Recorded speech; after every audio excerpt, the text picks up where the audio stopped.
നമസ്കാരം, പ്രവാസി മലയാളിയിലേക്ക് സ്വാഗതം. പ്രവാസികൾക്ക് സന്തോഷ വാർത്ത നൽകി സൗദി അറേബ്യ. നിലവിൽ യാത്രാ നിരോധനം നിലനിൽക്കുന്ന ഇന്ത്യ ഉൾപ്പെടെ 38 രാജ്യങ്ങളിലേക്കുള്ള യാത്രാ നിർദ്ദേശങ്ങൾ സൗദിയുടെ ദേശീയ വിമാന കമ്പനിയായ സൗദിയ എയർലൈൻസ് പുറത്തുവിട്ടിരിക്കുകയാണ്.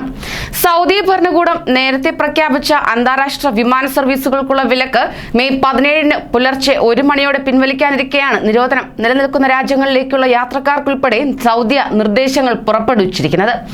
ഇതിന് പിന്നാലെ ഇന്ത്യയടക്കം യാത്രാവിലക്ക് നിലവിലുള്ള 20 രാജ്യങ്ങളിലേക്ക് സർവീസുകൾ ഉണ്ടാകില്ലെന്ന് സൗദി ആഭ്യന്തര മന്ത്രാലയം നേരത്തെ വ്യക്തമാക്കിയിട്ടുണ്ടെങ്കിലും സൗദിയ എയർലൈൻസ് വെബ്സൈറ്റിൽ ഉൾപ്പെടുത്തിയ 38 രാജ്യങ്ങളിൽ ഇന്ത്യയുമുണ്ട് എന്നത് ശ്രദ്ധേയമാണ്.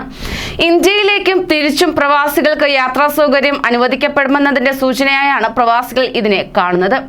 India, US, UAE, Egypt, Kuwait, Indonesia, Pakistan, Philippines, Malaysia, Morocco, Spain, Iraq, Ethiopia, മാലദ്വീപ്, China, Switzerland, France, Britain, Italy, Australia, Bangladesh, Greece, Jordan, Kenya, തുർക്കി, Germany, Bahrain, Lebanon, Netherlands, Qatar, Singapore, ദക്ഷിണാഫ്രിക്ക, Sri Lanka, Sudan, Nigeria, Tunisia, Oman, Mauritius എന്നീ രാജ്യങ്ങളിലേക്ക് യാത്ര ചെയ്യുന്നവർക്കുള്ള മാർഗനിർദ്ദേശങ്ങളാണ് Saudi നിലവിൽ പ്രസിദ്ധീകരിച്ചിരിക്കുന്നത്.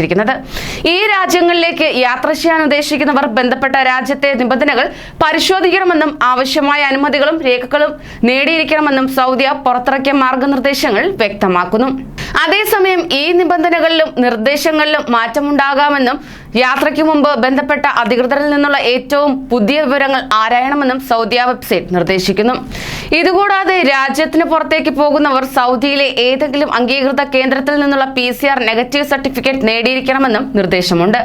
May 17 യാത്രാ നിരോധനം അവസാനിക്കുന്ന മുറയ്ക്ക് 3 വിഭാഗങ്ങൾക്ക് വിദേശ രാജ്യങ്ങളിലേക്ക് യാത്ര ചെയ്യാനാണ് നിലവിൽ ആഭ്യന്തര മന്ത്രാലയം അനുമതി നൽകിയിട്ടുള്ളത്. വാക്സിന്റെ 2 ഡോസും എടുത്തവരോ ആദ്യ ഡോസ് എടുത്ത് 14 ദിവസം കഴിഞ്ഞവരോ ആയ സ്വദേശികളാണ് ഒരു വിഭാഗം. വാക്സിൻ വിവരങ്ങൾ തവൽക്കര ആപ്പിൽ രേഖപ്പെടുത്തിയിരിക്കണം. 6 മാസത്തിനിടയിൽ കോവിഡ് ബാധിച്ച് രോഗമുക്തി നേടിയവരാണ് രണ്ടാമത്തെ വിഭാഗം. ഇക്കാര്യവും തവൽക്കര ആപ്പിൽ ഉണ്ടായിരിക്കണം. അതോടൊപ്പം തന്നെ യാത്രാനുമതിയുള്ള 3ാമത്തെ വിഭാഗം 18 വയസ്സിൽ കുറവ് പ്രായമുള്ള സ്വദേശികളാണ്.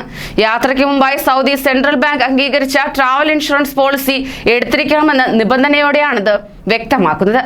സൗദിക്ക് പുറത്തു വെച്ചുണ്ടാകുന്ന കോവിഡ് ബാധ കൂടി കവർ ചെയ്യുന്നതാകണം ഇൻഷുറൻസ്. ഇവർ സൗദിയിൽ തിരികെ എത്തിയാൽ 7 ദിവസം ഹോം ക്വാറന്റീനിൽ കഴിയണമെന്നും പ്രഖ്യാപിച്ചിട്ടുണ്ട്. 8 വയസ്സിന് മുകളിലുള്ളവർ ക്വാറന്റീൻ തീരുന്ന മുറയ്ക്ക് RT-PCR പരിശോധനയും നടത്തുകയും ചെയ്യണം. ഇത്തരം നിർദ്ദേശങ്ങളാണ് സൗദിയ എയർലൈൻസ് മുന്നോട്ട് വയ്ക്കുന്നത്. കൂടുതൽ പ്രവാസി വാർത്തകൾക്കായി ഈ ചാനൽ സബ്സ്ക്രൈബ് ചെയ്യൂ.